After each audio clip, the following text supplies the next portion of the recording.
নমস্কার, আমার গল্প পাঠ আসরে আপনাকে স্বাগত জানাচ্ছি। শুরু করছি বিভূতিভূষণ বন্দ্যোপাধ্যায়ের পুঁই মাচা গল্পটির দ্বিতীয় এবং শেষাংশ।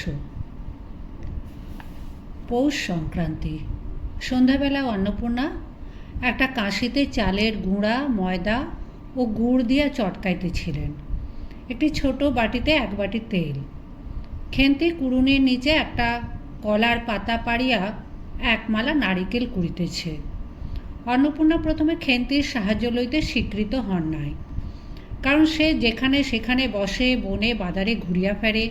তার কাপড় চোপড় শাস্ত্রসম্মত ও সূচি নহে। অবশেষে খেন্তি নিতান্ত ধরিয়া পড়ায় হাত পা ধোয়াইয়া ও শুদ্ধ কাপড় পরাইয়া তাহাকে বর্তমান পদে নিযুক্ত করিয়াছেন। ময়দার গোলা মাখা শেষ হইলে অন্নপূর্ণা উনুনে খোলা চাপাইতে যাইতেছেন। ছোট মেয়ে রাধা হঠাৎ ডান হাতখানা পাতিয়া বলিল, মা, ওই একটু। অন্নপূর্ণা বড় গামলাটা হইতে একটুখানি গোলা তুলিয়া লইয়া হাতের আঙুল 5টি দ্বারা একটি বিশেষ মুদ্রা রচনা করিয়া সেটুকু রাধার প্রসারিত হাতের ওপর দিলেন। মেজো মেয়ে পুঁটি অমনি ডান হাতখানা কাপড়ে তাড়াতাড়ি মুছিয়া লইয়া মার সামনে পাতিয়া বলিল, মা, আমায় একটু। খেন্তির সূচি বস্ত্রে নারিকেল কুড়িতে কুড়িতে লুব্ধ নেত্রে মধ্যে মধ্যে এদিকে চাহিতেছিল। এ সময় খাইতে চাওয়ায় মা পাছে বকে, সেই ভয় চুপ করিয়া রহিল। অন্নপূর্ণা বলিলেন, দেখি নিয়ে আয় খেন্তি ওই নারকেল মালাটা, ওতে তোর জন্য একটু রাখি। খেন্তি ক্ষিপ্র হস্তে নারিকেলের ওপরের মালাখানা যাহাতে ফুটা নাই সেখানা সরাইয়া দিল। অন্নপূর্ণা তাহাতে একটু বেশি করিয়া গোলা ঢালিয়া দিলেন। মেজো মেয়ে পুঁটি বলিল, জ্যাঠাইমারা অনেকখানি দুধ নিয়েছে, রাঙা দিদি ক্ষীর তৈরি করছিল, ওদের অনেক রকম হবে। খেন্তি মুখ তুলিয়া বলিল, এবেলা আবার হবে নাকি? ওরা তো ওবেলা ব্রাহ্মণ নেমন্তন্ন করেছিল, সুরেশ কাকাকে আর ও পাড়ার তিনুর বাবাকে। ওবেলা তো পায়েস, ঝোলপুলি, মুক্তোক্তি এইসব হয়েছে। পুঁটি জিজ্ঞাসা করিল, হ্যাঁ মা, ক্ষীর নইলে নাকি পাটিসাপটা হয় না? খেদি বলছিল ক্ষীরের পুর না হলে কি পাটিসাপটা হয়? আমি বললাম, কেন? আমার মা তো শুধু নারকেলের ছাই দিয়ে করে, সে তো কেমন লাগে। অন্নপূর্ণা বেগুনের বোঁটায় একটুখানি তেল লইয়া খোলায় মাখাইতে মাখাইতে প্রশ্নের সদুত্তর খুঁজিতে লাগিলেন। খেন্তি বলিল, খেদির ওই সব কথা। খেদির মা তো ভারী পিঠে করে কিনা। ক্ষীরের পুর দিয়ে ঘিয়ে ভাজলেই কি আর পিঠে হলো? সেদিন জামাই এলে ওদের বাড়ি দেখতে গেলুম কি না, তাই খুড়িমা দুখানা পাটিসাপটা খেতে দিলে। ও মা, কেমন একটা ধরা ধরা গন্ধ! আর মার পিঠেতে কখনো কোনো গন্ধ পাওয়া যায়? পাটিসাপটায় ক্ষীর দিলে ছাই খেতে হয়। বেপরোয়াভাবে উপরোক্ত উক্তি শেষ করিয়া খেন্তি মার চোখের দিকে চাহিয়া জিজ্ঞাসা করিল, মা, নারকেল কোড়া একটু নেব? অন্নপূর্ণা বলিলেন, নে, কিন্তু এখানে বসে খাস নে, মুখ থেকে পড়বে না কি হবে, যা ওই দিকে যা। খেন্তি নারকেলের মালায় এক থাবা কোড়া তুলিয়া লইয়া একটু দূরে গিয়া খাইতে লাগিল। মুখ যদি মনের দর্পণস্বরূপ হয়, তবে খেন্তির মুখ দেখিয়া সন্দেহের কোনো কারণ থাকিতে পারিত না যে সে অত্যন্ত মানসিক তৃপ্তি অনুভব করিতেছে। ঘণ্টাখানেক পরে অন্নপূর্ণা বলিলেন, ওরে, তোরা সব এক এক টুকরো পাতা পেতে বসত দেখি, গরম গরম দি। খেন্তি, জল দেওয়া ভাত আছে ও বেলার, বার করে নিয়ে আয়। খেন্তির নিকট অন্নপূর্ণার এ প্রস্তাব যে খুব মনোপুত হইল না, তাহা তাহার মুখ দেখিয়া বোঝা গেল। পুঁটি বলিল, মা, বড়দি পিঠেই খাক, ভালোবাসে, ভাত বরং থাকুক, আমরা কাল সকালে খাব। খান কয়েক খাইবার পরেই ছোট মেয়ে রাধা আর খাইতে চাইল না। সে নাকি অধিক মিষ্ট খাইতে পারে না। সকলের খাওয়া শেষ হইয়া গেলেও খেন্তি তখনও খাইতেছে। সে মুখ বুজিয়া শান্তভাবে খায়, বড় একটা কথা কহে না। অন্নপূর্ণা দেখিলেন সে কম করিয়াও 18-19 খানা খাইয়াছে। জিজ্ঞাসা করিলেন, খেন্তি, আর নিবি? খেন্তি খাইতে খাইতে শান্তভাবে সম্মতিসূচক ঘাড় নাড়িল। অন্নপূর্ণা তাহাকে আরও খানকয়েক দিলেন। খেন্তির মুখ চোখ ঈষৎ উজ্জ্বল দেখাইল। হাসি ভরা চোখে মার দিকে চাহিয়া বলিল, বেশ খেতে হয়েছে মা। ওই যে তুমি কেমন ফেনিয়ে নাও, ওতেই কিন্তু। সে পুনরায় খাইতে লাগিল। অন্নপূর্ণা হাতা খুন্তি চুলি তুলিতে তুলিতে সস্নেহে তার এই শান্ত নিরীহ একটু অধিক মাত্রায় ভোজনপটু মেয়েটির দিকে চাহিয়া রইলেন। মনে মনে ভাবিলেন, খেন্তি আমার যার ঘরে যাবে তাদের অনেক সুখ দেবে। এমন ভালো মানুষ, কাজকর্মে বকো, মারো, গাল দাও, টু শব্দটি মুখে নেই, উঁচু কথা কখনো কেউ শোনেনি। বৈশাখ মাসের প্রথমে সহায়হরির এক দূর সম্পর্কীয় আত্মীয়ের ঘটকালিতে খেন্তির বিবাহ হইয়া গেল। দ্বিতীয় পক্ষে বিবাহ করিলেও পাত্রটির বয়স 40-এর খুব বেশি কোনো মতেই হইবে না। তবু প্রথমে এখানে অন্নপূর্ণা আদৌ ইচ্ছুক ছিলেন না। কিন্তু পাত্রটি সঙ্গতিপন্ন, শহর অঞ্চলে বাড়ি, সিলেট চুন ও ইটের ব্যবসায় 2 পয়সা নাকি করিয়াছে। এরকম পাত্র হঠাৎ মেলাও বড় দুর্ঘট কিনা। জামাইয়ের বয়স একটু বেশি। প্রথমে অন্নপূর্ণা জামাইয়ের সম্মুখে বাহির হইতে একটু সংকোচ বোধ করিতেছিলেন। পরে পাছে খেন্তির মনে কষ্ট হয়, এই জন্য বরণের সময় তিনি খেন্তির সুপুষ্ট হস্তখানি ধরিয়া জামাইয়ের হাতে তুলিয়া দিলেন।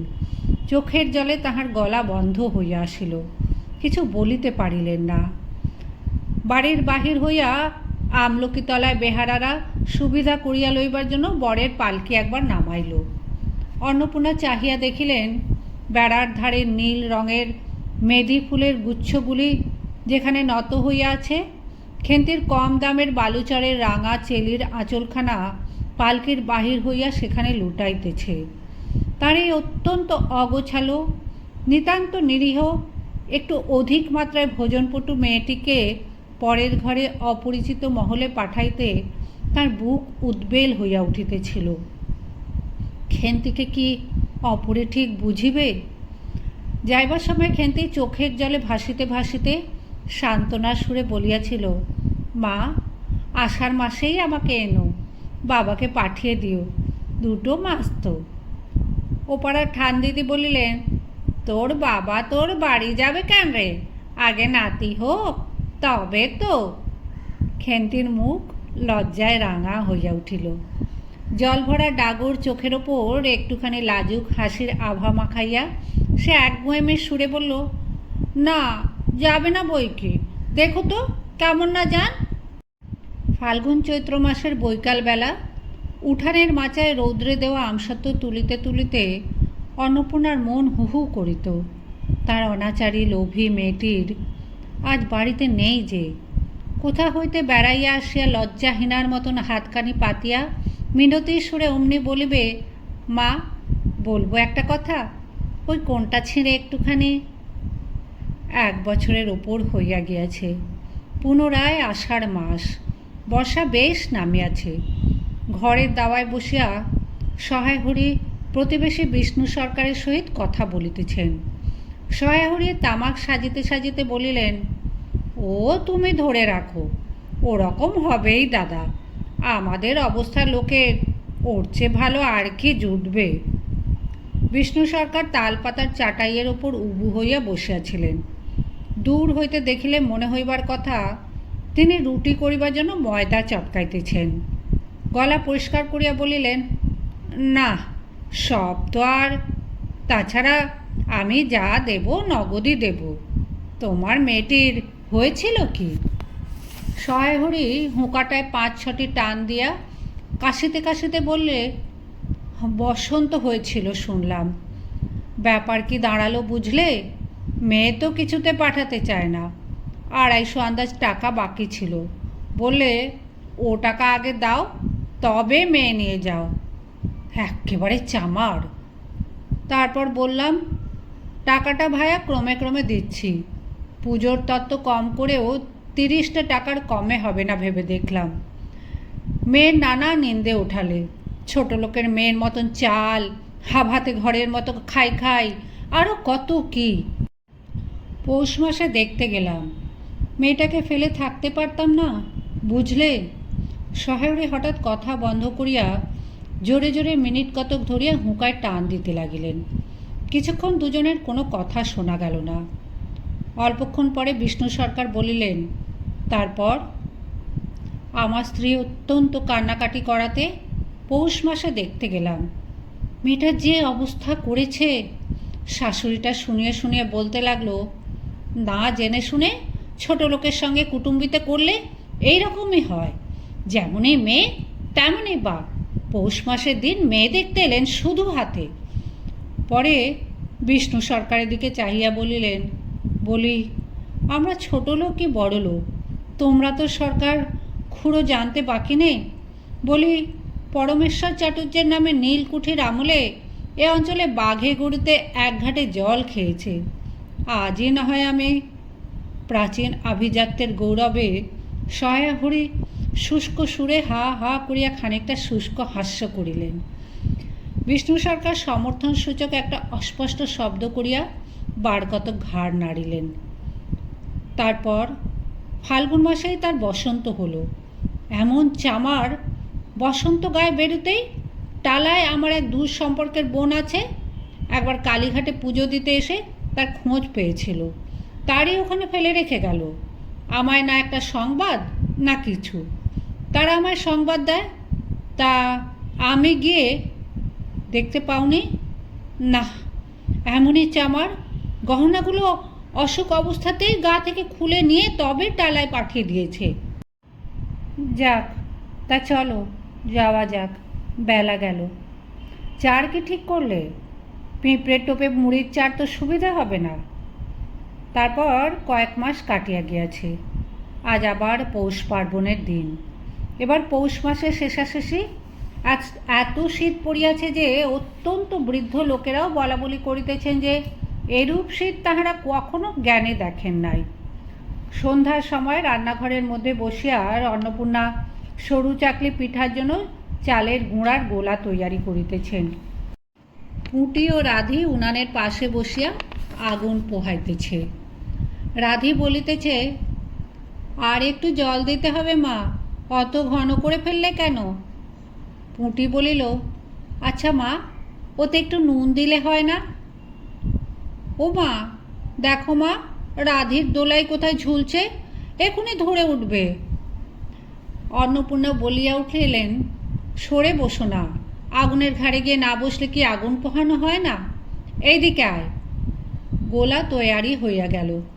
গোলা আগুনে চড়াইয়া অন্নপূর্ণা গোলা ঢালিয়া মুচি দিয়া চাপিয়া ধরিলেন। দেখিতে দেখিতে মিঠে আঁচে পিঠা টোপরের মতন ফুলিয়া উঠিল। পুঁটি বলিল, মা দাও, প্রথম পিঠাখানা কানাচে সারা ষষ্ঠীকে ফেলে দিয়ে আসি। অন্নপূর্ণা বলিলেন, একা যাস নে, রাধিকে নিয়ে যা। খুব জ্যোৎস্না উঠিয়াছিল। বাড়ির পেছনে সাঁড়া গাছের ঝোপের মাথায় তেলাকুচু লতার থলো থলো সাদা ফুলের মধ্যে জ্যোৎস্না আটকিয়া রহিয়াছে। পুঁটি ও রাধি খিড়কি দৌড় খুলিতেই একটা শিয়াল শুকনো পাতায় খসখস শব্দ করিতে করিতে ঘন ঝোপের মধ্যে ছুটিয়া পলাইল। পুঁটি পিঠাখানা জোর করিয়া ছুঁড়িয়া ঝোপের মাথায় ফেলিয়া দিল। তারপর চারিধারে নির্জন বাঁশবনের নিস্তব্ধতায় ভয় পাইয়া ছেলে মানুষ পিছু হটিয়া আসিয়া খিড়কি দরজার মধ্যে ঢুকিয়া পড়িয়া তাড়াতাড়ি দ্বার বন্ধ করিয়া দিল। পুঁটি ও রাধি ফিরিয়া আসিলে অন্নপূর্ণা জিজ্ঞাসা করিলেন, দিলি? পুঁটি বলিল, হ্যাঁ মা, তুমি 8 বছর যেখানে থেকে নেবুর চারা তুলে এনেছিলে সেখানে ফেলে দিলাম। তারপর সে রাত্রে অনেকক্ষণ কাটিয়া গেল। পিঠা গড়া প্রায় শেষ হইয়া আসিয়াছে। রাতও তখন খুব বেশি। জ্যোৎস্নার আলোয় বাড়ির পেছনের বনে অনেকক্ষণ ধরিয়া একটা কাঠঠোকরা পাখি ঠক্র শব্দ করিতেছিল। তাহার স্বরটাও যেন ক্রমে তন্দ্রালু হইয়া পড়িতেছে। দুই বোনের খাইবার জন্য কলার পাতা চিরিতে চিরিতে পুঁটি অন্যমনস্কভাবে হঠাৎ বলিয়া উঠিল, দিদি বড় ভালোবাসত। তিনজনে খানিকক্ষণ নির্বাক হইয়া বসিয়া রহিল। তাহার পর তাহাদের তিনজনেরই দৃষ্টি কেমন করিয়া আপনা আপনি উঠানের এক কোণে আবদ্ধ হইয়া পড়িল, যেখানে বাড়ির সেই লোভী মেয়েটির লোভের স্মৃতি পাতায় পাতায় শিরায় শিরায় জড়াইয়া তাহার কত সাধের নিজের হাতে পোঁতা পুঁই গাছটি মাচা জুড়িয়া বাড়িয়া উঠিয়াছে। বর্ষার